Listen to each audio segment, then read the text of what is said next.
Banyak orang beranggapan bahwa membuat sambal menggunakan blender itu tidak enak. Enaknya kalau diulek kayak gitu. Namun beberapa waktu lalu saya kan sempat jualan gudeg nggih, dan sambal yang saya gunakan itu salah satunya sambal terasi. Dari banyak orang yang beli makanan di tempat saya, nggak ada satupun yang komplain bahwa sambal terasi buatan saya itu tidak enak.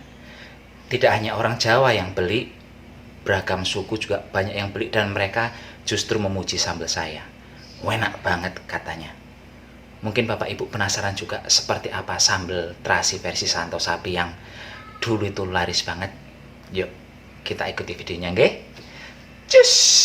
Dalam membuat sambal terasi, bahan pertama yang saya siapkan adalah tomat.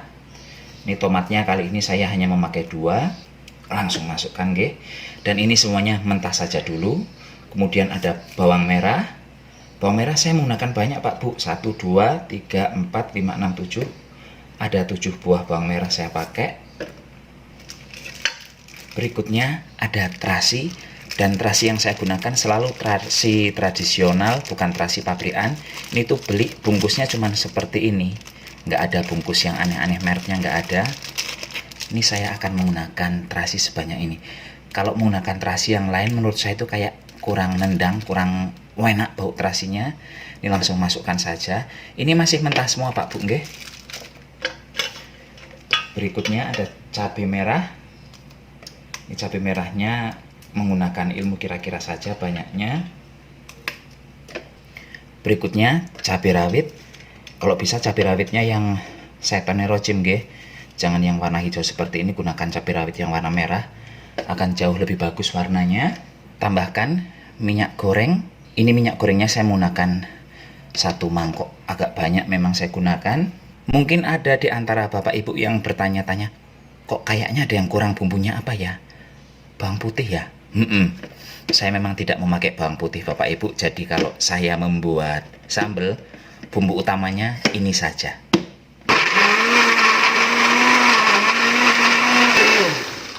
Nah, sekarang kita langsung menuju ke kompor saja.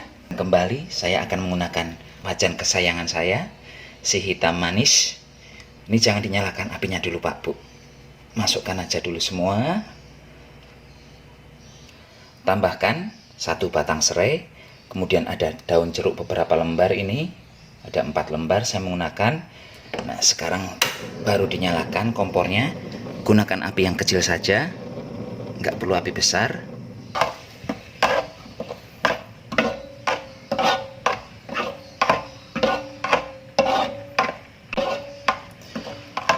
Kalau sambal yang dulu saya bikin sebenarnya tidak menggunakan daun jeruk dan apa ini namanya, serai.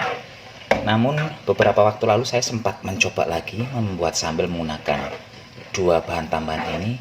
Rasanya jauh lebih asoy, lebih wangi, lebih enak gitu, nggih. Dan mengurangi sedikit rasa amis juga dari si terasinya. Dan ini terus saja dimasak menggunakan api yang kecil, jangan api besar.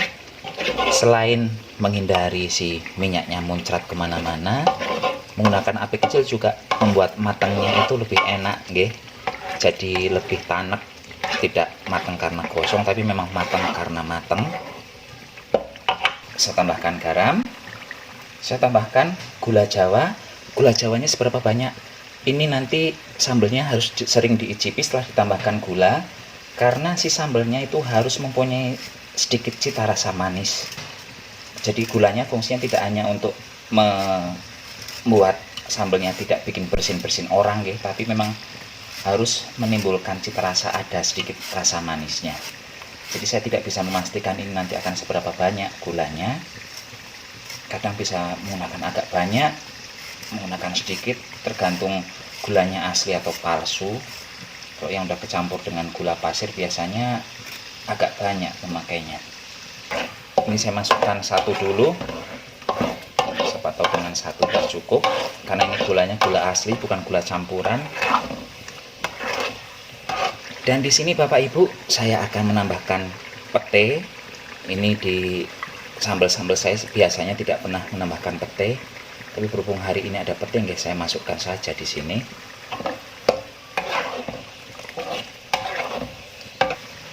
Saya tambahkan juga penyedap, walaupun mbok saya pasti akan tertawa kok sambal diberi penyedap, tapi biarin aja, kita cuekin mbok Tirah dulu kali ini. Dan ini sambalnya sudah panak karena antara si sambal dengan si minyak sudah memisahkan diri seperti ini. Langsung saja kompor dimatikan, selesai Bapak Ibu. Ini dia sambal blender terasi campur pete versi Santo Sapi Pak Bu, sudah selesai. Ini tinggal dinikmati dan aromanya enak banget. Ini satu komplek bau semua dengan sambal terasi ini. Silahkan dicoba nggih. Jangan gunakan bawang putih, tambahkan bawang merah yang banyak, tambahkan juga gula merah yang jauh lebih banyak dari kebiasaan Bapak Ibu. Itu akan membuat sambalnya terasa jauh lebih endol tak kendol-kendol.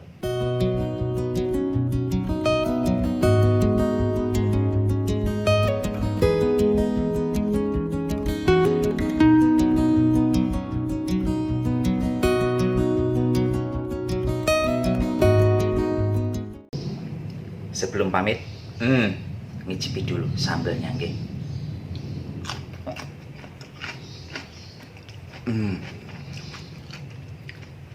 Aroma terasinya jos banget. Walaupun secara pribadi saya tidak terlalu suka terasi, tapi di menu ini harus diakui bahwa terasinya ini memang super juara. Jangan lupa Bapak Ibu, kalau akan membuat sambal seperti saya, lupakan bawang putih, gunakan bawang merah yang banyak, kemudian tambahkan gula Jawa yang agak banyak juga nggih. Jangan lupa gunakan terasinya. Nggih pun sekarang Santo Sapi mohon pamit dulu, sampai jumpa di video berikutnya. Tetap jaga kesehatan, gunakan masker kalau keluar rumah. Bye bye.